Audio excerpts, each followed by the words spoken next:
Party से लोकसभा का चुनाव स्वर्गीय राम सकल जी लड़े थे। हमेशा समाज के उत्थान के लिए प्रयास करते रहे। आंदोलन को गाजीपुर से लेकर के बॉम्बे तक अथक संघर्ष वो किए हैं और उनके जो अधूरे काम हैं उस काम को आगे बढ़ाने के लिए हम सब लोग मिलकर के उसको पूरा करेंगे। यही उनके लिए सच्ची श्रद्धांजलि है। भी वह कर रहे हैं इस मुद्दे पर, वह चुनावी मैदान में उतरने की तैयारी भी कर रहे हैं, साथ ही वो पीडीए की भी बात कर रहे हैं। इस पे आपकी क्या राय है? एक पुरानी कहावत है, सत्ता में जब आदमी रहता है तो कुछ नहीं समझ में आता है। सत्ता में थे तो जातिवाद जनगणना याद नहीं आई, और 2017 के पहले या 2022 के पहले कभी जातिवाद जनगणना की जिक्र उनके जबान से आई? सामाजिक न्याय समिति की रिपोर्ट जो 27% आरक्षण पिछड़ों को लागू है उसको बांटने की सुध उनको आई? जिस पीडीए की बात करते हैं उसी पीडीए में नाई, गोंड, पाल, प्रजापति, बिंद, किवट, मल्ला, राजभर, चौहान, आरा, कर्कबंसी, बंजारा, बहेलिया, जुल्हा, दुनिया, अंसारी, साईं, दर्जी, फकीर, शेख सैयद, पठान, ये तो पीडीए में आते हैं ना जी। सत्ता में तो क्या इस पीडीए के विषय में कभी सोचा?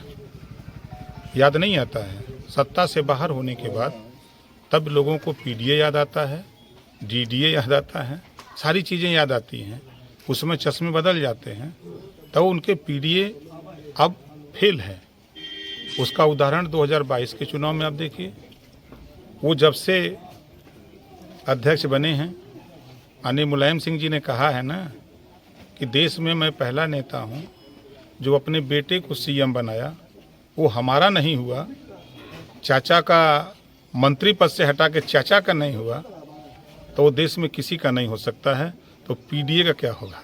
अच्छा, गठबंधन का दावा चल रहा है कि जो चुनाव 5 राज्यों में होने वाला है वहां एनडीए गठबंधन की जबरदस्त हार हो सकती है, और 2024 के लोकसभा चुनाव में भाजपा के जो सहयोगी दल हैं वो साथ भी उनका छोड़ सकते हैं। तो ऐसे में क्या लगता है, आप जो इंडिया का जो कहनाम है उससे आप कितना सहमत हैं?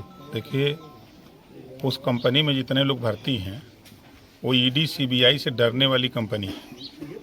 सबके जबान पे एक ही बात सुनने को मिलेगा कि ईडी सीबीआई चुनाव के समय, हमको तो खुशी है इस बात की है कि ये जो विपक्षी एकता है वो ये साबित कर रहे हैं कि जब हम लोगों की सरकार थी ईडी सीबीआई कोई काम नहीं करती थी। एनडीए की सरकार में ईडी सीबीआई काम कर रही है, इससे विपक्षी भयभीत है कि काम न करे।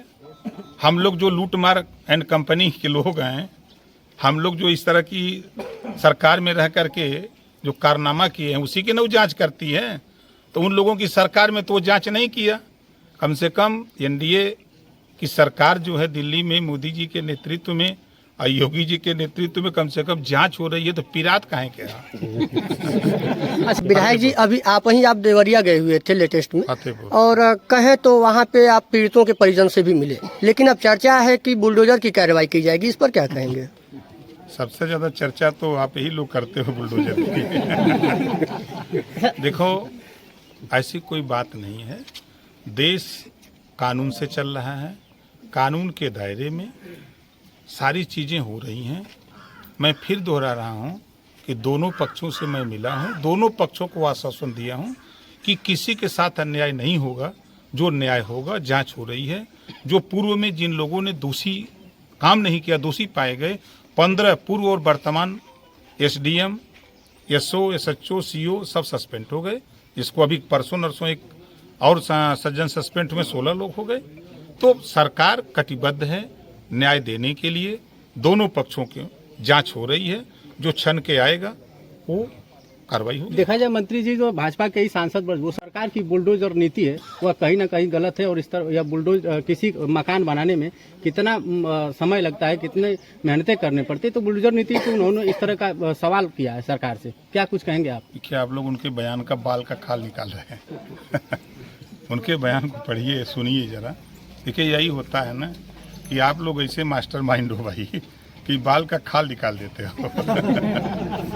तो चर्चा भी चल रहा है, सुनने में भी आ रहा है कि जल्द ही आप मंत्री भी बनने वाले हैं, तो क्या लग रहा है कि दारा सिंह चौहान भी आपके साथ आ सकते हैं? इस पर आप क्या कुछ कहना चाहेंगे? नवरात्र में कुछ ऐसी कुछ नई खबरें मिल सकती हैं? हम भी सुन रहे हैं, चैनलों पर आप लोगों के देख रहे हैं। अब ऑथेंटिक न्यूज कोई मिले तो बतावें आप लोगों को। अभी आप हाल ही में बिहार गए हुए थे और वहाँ पे आपने एक नारा दिया था, जो जमीन सरकारी है वह जमीन हमारी है। क्या यूपी में भी ऐसा ही कुछ कहेंगे?